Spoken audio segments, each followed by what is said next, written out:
Assalamualaikum warahmatullahi wabarakatuh. Perkenalkan, nama saya Randy Hasan Pratama Iskandar dari Komunikasi Penyiaran Islam KPID. Di sini saya akan menjelaskan teknik khitobah dan cara etika khotib menurut Imam Al-Ghazali. Menurut Khatib Imam Al-Ghazali, yaitu dari mulai berangkat ke masjid dengan hati dan pikiran yang tenang, seorang khotib memiliki rasa tanggung jawab terhadap sah atau tidaknya khutbah yang disampaikan.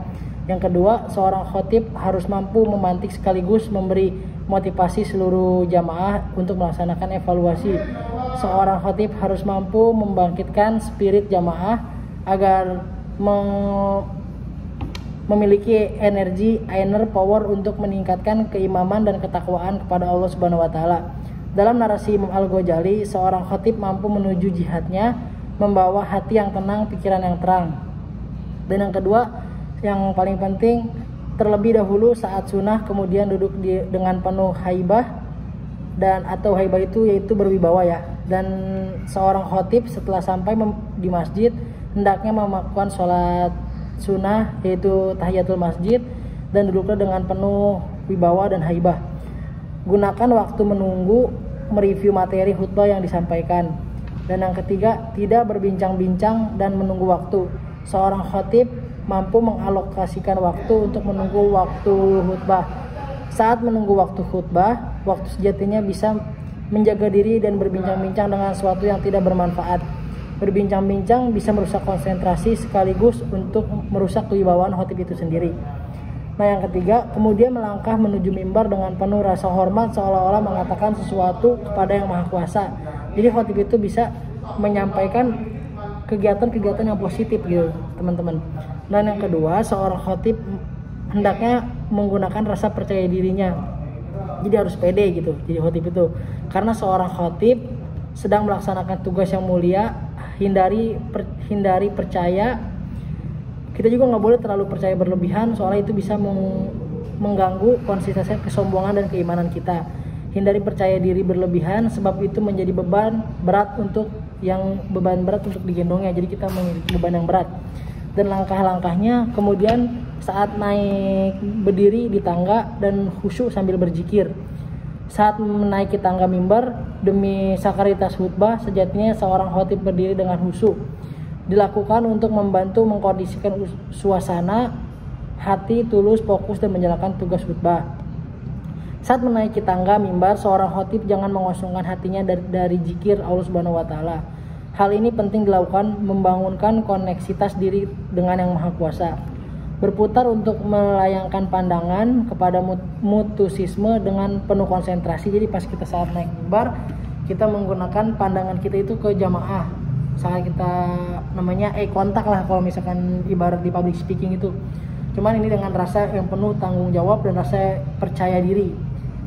Sapu seluruh jamaah dengan pandangan mata yang tadi saya bilang itu eye contact ya. Lakukan eye contact dengan jamaah. Saat melakukan eye contact tetaplah berkonsentrasi pada tugas utama yakni khutbah. Dan pada saat itu menyampaikan salam kepada mustami agar mereka mendengarkan khutbah. Salam adalah penanda tugas khutbah dimulai sampaikan dengan luang. Duduk untuk mendengarkan azan dengan penuh rasa takut kepada Yang Maha Kuasa. Kumandang, azan harus didengarkan penuh tawadu karena azan pada hakikatnya adalah seruan Allah Subhanahu wa taala. Setelah azan berkumandang, jawablah seruan azan dengan suara yang lirih namun penuh energi. Yang kedua, berkhutbah dengan tawadu. Berkhutbah dengan tawadu di sini ketika menyampaikan khutbah, hal yang dititipkan dari Al-Ghazali, tawadu itu diisi seluruh khutbah disampaikan dan janganlah memantulkan nasir-nasir keangkuhan diri, kesombongan diri. Itu jangan, catatan penting itu buat teman-teman yang mau jadi khotib Jumat. Terus yang ke sekian nih, jika angkuh sombong tinggi, hati dan sejenisnya akan menjadi tirani yang menghalangi penerimaan jamaah atas apa yang dikhutbahkannya. Tidak menunjuk-nunjuk dengan jari. Jadi kalau misalkan khutbah Jumat itu tidak seperti berorasi menunjuk-nunjuk jemaah atau ceramah-ceramah keagamaan yang lainnya. Soal sini khotib Jumat itu menggantikan 2 rakaat sholat Jumat.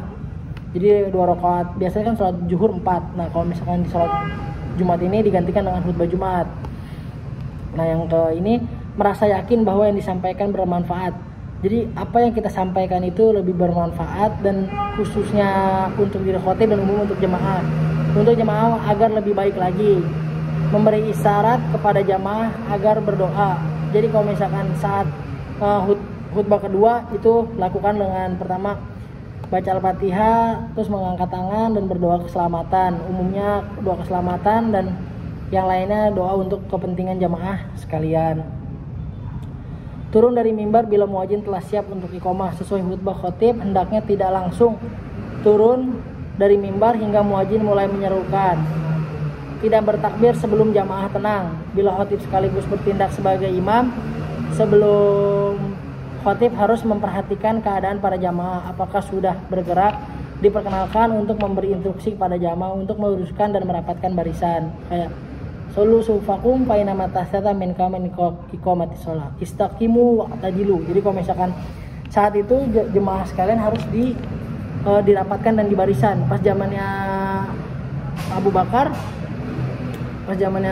kan kita merapatkan barisan bukan saat seperti sekarang. Pas zaman dulu itu kita merapat barisan dengan pedang, ditarik lurus garisnya, jika tidak lurus ya maka kakinya akan terpotong. Itu betapa tegasnya pada zaman Umar bin Khattab ya. Posisi khutbah Jumat, posisi yang sakral, tidak profan, secara syar'i sangat berbeda dengan ceramah atau dakwah medium. Evaluasi mingguan, kualitas keimanan, ketakwaan jamaah. Menurut jumhur ulama, khutbah Jumat merupakan syarat sah sholat Jumat yang tadi saya bilang. Dari Al-Quran menjelaskan, wahai orang-orang yang beriman, apabila telah diseru untuk melaksanakan sholat Jumat, maka segerakanlah, kau mengingat Allah, tinggalkanlah jual beli. Dari Al-Jumu'ah ayat 9. Dalil hadis ya ini hadis riwayat Abdullah bin Umar, ia berkata, Nabi berkhutbah berdiri kemudian duduk kemudian berdiri seperti yang biasa kalian lakukan sekarang. Jadi saat ini mungkin di kampung-kampung ada yang menggunakan khutbah bahasa Arab, dan yang di masjid kota-kota khutbah bahasa Indonesia. Sama Rasul pada saat itu juga menggunakan dan tidak ada yang dikurangkan, sama seperti hari ini, sama yang kita lakukan pada masa saat ini. Itu aja yang bisa saya jelaskan. Kalau misalkan ada yang kurang-kurang, itu dari saya, dan ada yang lebih datangnya dari Allah Subhanahu wa taala. Billahi taufiq wal hidayah, wal ridho wal inayah. Wassalamualaikum warahmatullahi wabarakatuh.